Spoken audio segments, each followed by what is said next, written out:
This is music, and this is another dungeon dive.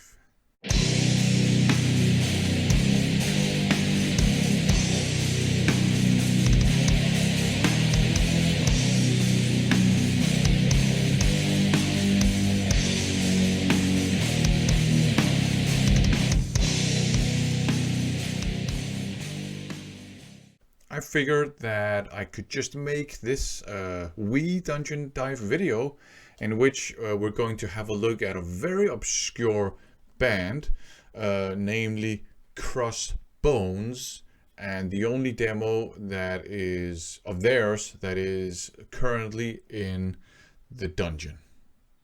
Okay, so here we are again in the dungeon. And if you don't know what the Danish Demo Dungeon is, it's an awesome website that documents and archives demo releases by Danish underground bands, typically from the late 80s and the 90s, and then up until the early 2000s, with, some exceptions. You got some demos from before that era as well. So in this video, we are going to have a look at the one demo that Crossbones, these guys, made. It's called Edge of Insanity. You can see it right here. So kind of a humorous, I think, piece of cover artwork here. And that actually doesn't really reflect in their music, because looking at this, you would probably expect some kind of crossover, right? That's not what we're dealing with. Up here you got a band photo, and as you can see, they are really, really young here. I think they were active from 1989 until 1998 or something, so like almost 10 years. They have two demos out. They have this one here from 91, and then they have one from 94, I think it is. And all the pictures I've seen of them, they look really young. So we have this one here, Edge of Insanity. It's not crossover, I would say. There might be some crossover elements, but to me, this sounds like kind of like melodic thrash metal. And it's more like a case of a band with a lot of potential. The songs are pretty good, I think, for a band this young.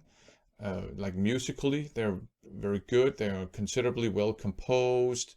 There's some cool riffage going on. There's a great understanding of melody, I think. One thing they do very often is they have one guitar doing sort of like riffing, right? The rhythm part.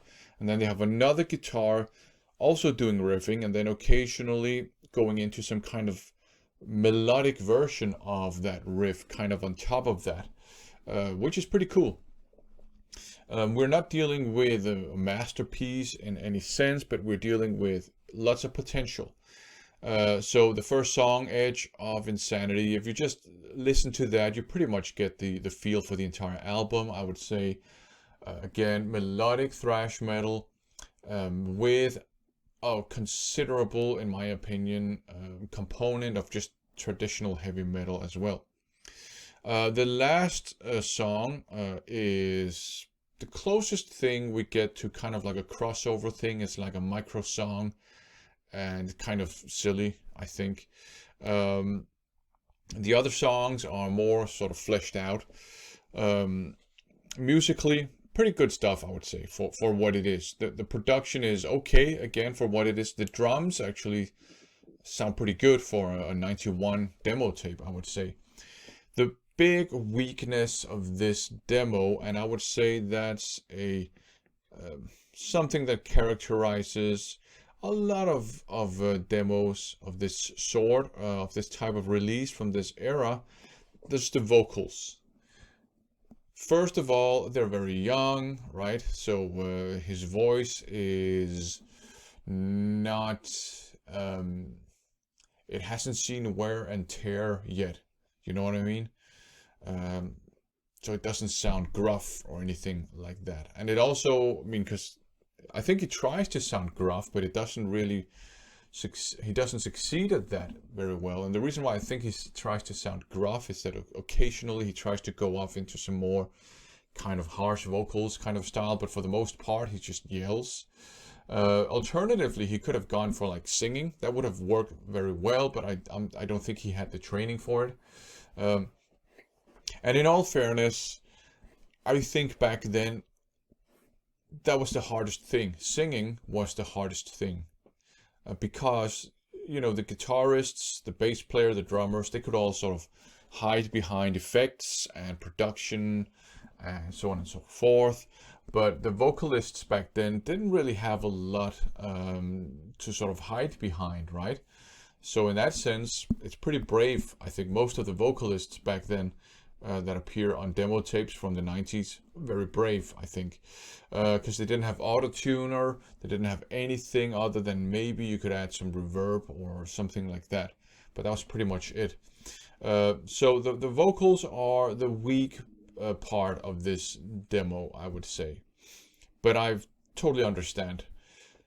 Another kind of problem is this song right here, No Experience. Musically, there's nothing really wrong with it. Lyrically, it's an attempt, I think, at making a song about the situation in the Palestine. You know, and that, you know, so that's fine.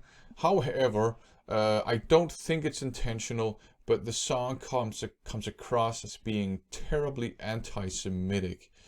When I listened to it, I had to go back like 4 times and several times, you know, and think, did he say that?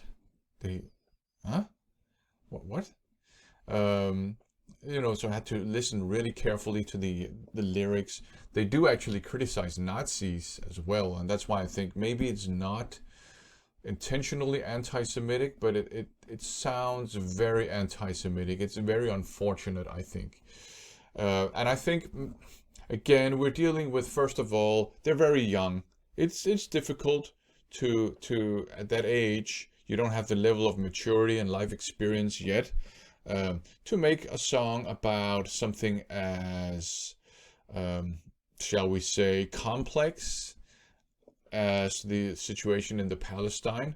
So I think at that age, people just don't have the experience, they don't have the minds yet for addressing that sort of issue in any kind of refined manner. So I think that's one reason. Another reason is probably, although the guy's name sounds very English, I think it's Colin Smith or something. But I think we're dealing with a case of, you know, English is their foreign language, and that's even more difficult to put your thoughts into words in a foreign language. So it sounds very anti-Semitic. It is a kind of a problematic song, despite the fact that it tries to address, I think, a very complex political situation. And I think he tries to address it from multiple perspectives, but it just comes across very anti-Semitic. It's very unfortunate. But overall, apart from that, we're sort of dealing with a kind of a charming demo by a very young band here, and they have lots of potential. The vocals are not great, to put it mildly, but musically there's a lot of potential. So if you want to check this out, go and have a listen to Edge of Insanity. Don't expect an underground masterpiece at all. And again, be prepared for some hopefully unintentional anti-Semitism in this second song. If it's intentional, that is a big problem. But that's Crossbones, Edge of Insanity, the demo from 91. They have a demo from 94 as well that I have not heard. So that was Crossbones and their demo. It shows a lot of potential, but there are also some issues of various kinds. But I hope you found this an interesting watch. That's it. Thanks for watching.